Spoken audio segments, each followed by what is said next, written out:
Всем привет, ребята! Да, я в футболке Рамштайн, но сегодня мы будем с вами обсуждать новый альбом от Тиля Линдеманна. Я разделю видео в этот раз на две части. В первой части мы с вами обсудим больше такую музыкальную составляющую, и во второй коснемся непосредственно лирики, как обычно.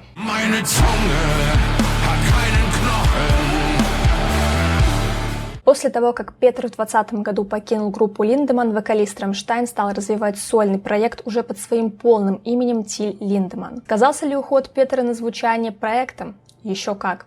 Альбом был написан давно, но из-за недавнего скандала телерелиз переносился. Сейчас все обвинения с него сняты, поэтому альбом Цунги наконец увидел свет.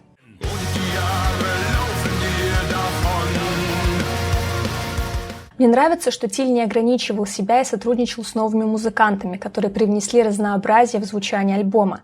Я заметила, что здесь инструментал скорее служил сопровождением для голоса. Все-таки с Петром музыка удивляла куда больше. В отличие от предыдущих альбомов Тиля, здесь в мое сердечко попала только Цунги. Я слушала ее постоянно, она прекрасна с точки зрения посыла и инструментала, но о чем она конкретно, я расскажу позже. Это, конечно же, не значит, что больше никакие треки меня не зацепили. Спорт Фрей тоже хороша, но у меня было ощущение, что она сбежала от Рамштайн, стала чуть более дерзкой, с назойливыми синтами, и вообще в этом альбоме я ощущала много сходств с Рамштайн. Иногда меня даже отбрасывало в их старые песни. В нас мощные рифы, Швайс, красивая мелодия в припеве, напоминающая шпринг Рамштайн. Интересный ход в последней песне. После такой нежной баллады мы слышим 30 секунд тишины и продолжение совсем в другом стиле. Но я не поняла для чего. Возможно, какая-то пасхалочка, которую лично я не уловила. Напишите в комментариях, если поняли, к чему это вообще, ну а мы переходим к посылу в песнях. Кстати, обязательно подписывайтесь на мой телеграм-канал, потому что там проходят очень важные опросы, и как раз таки там вы мне сказали сделать обзор на этот альбом.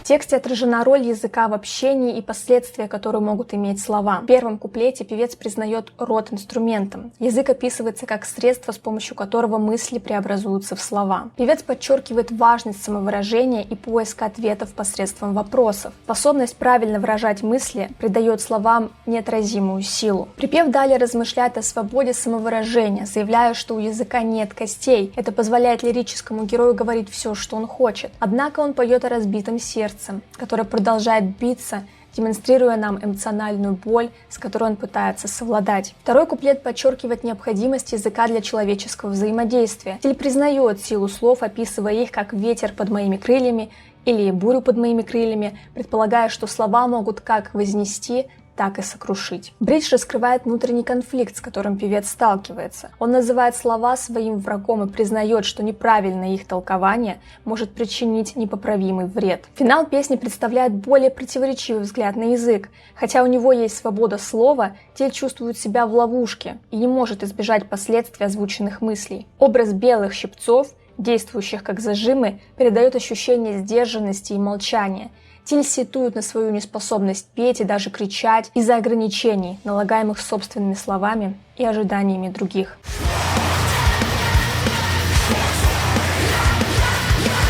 Песня отражает самоотверженность, на которую идут спортсмены ради своей страсти и цели. В первом куплете Линдеманн подчеркивает преданность спортсменов, которые охотно доводят себя до предела своих физических возможностей. Он делает упор на раннее утро, поздний вечер и постоянные усилия, необходимые для поддержания строгого режима тренировок. Спортсмены должны придерживаться не менее строгого режима питания для достижения оптимальных результатов. Припев служит гимном выражения поддержки и восхищения спортсменам. Второй куплет касается физических потерь из-за спорта, включая травмы и необходимость постоянно измерять прогресс. Тиль говорит о бесконечном цикле испытаний и побед в спортивном мире.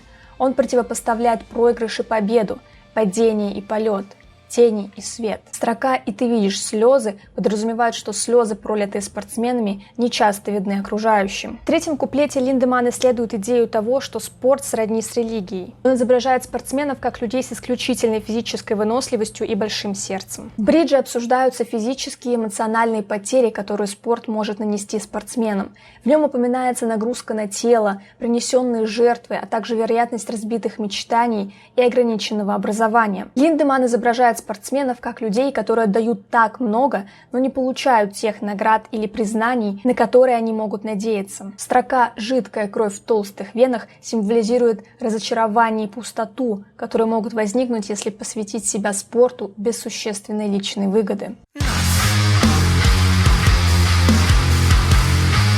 Текст песни был взят из сборника Линдеманна «В тихой ночи». Нас исследует тему, как бы это сказать, влажности и ее различных проявлений, как в буквальном, так и в метафорическом контексте. Само название песни переводится как «влажный», а текст посвящен различным сценариям, в которых задействована эта самая влажность. Во вступлении в тексте говорится, что из-за действий певца ангелы непрерывно плачут, что указывает на чувство печали или сожаления. В первом куплете используются юмор и провокационные образы. Но как без этого? Не забываем, чем альбом мы слушаем, да? Там очень много похабщины, поэтому разбирать подробно не буду. Затем припев связывает влажность с дождем, падающим на землю, плачем ангелов, а также намоканием людей и животных. Это предполагает связь между человеческим опытом и природными элементами. Третий куплет более подробно описывает различные ситуации, связанные с влажностью. Пот в сауне символизирует физическое напряжение и уязвимость, а упоминание о морщинах, трещинах и животе подразумевает старение и телесные недостатки. Упоминание о тонущих кораблях, тонущих детях, рвоте в бокале просекко и вот это вот все подобное вызывает образы трагедии, страдания и отвращения. Лирика о том, как на тебя плевали, полной ненависти, подчеркивает идею влажности как проявление негативных эмоций и конфликтов. В целом нас размышляет о многогранной природе влаги и о том, как она может символизировать целый ряд эмоций, переживаний и состояний. Песня исследует тему удовольствия, печали, безрассудства, чувственности, боли, уязвимости, трагедии, конфликта и так далее, связанные между собой повторяющимися мотивами влажности. Это если красиво все описать, вовлекая метафоры.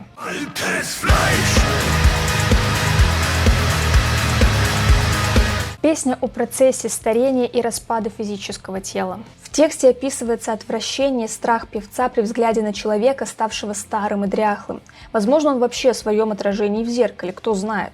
Строки рисуют яркую картину, отталкивающую природы старения. Используют такие слова и фразы, как «отвратительный», «морщинистый», «черные пятна» и «обвисший», «мягкий». Припев подчеркивает негативную реакцию певца на вид старой плоти. Во втором куплете текст глубже погружается в последствия старения.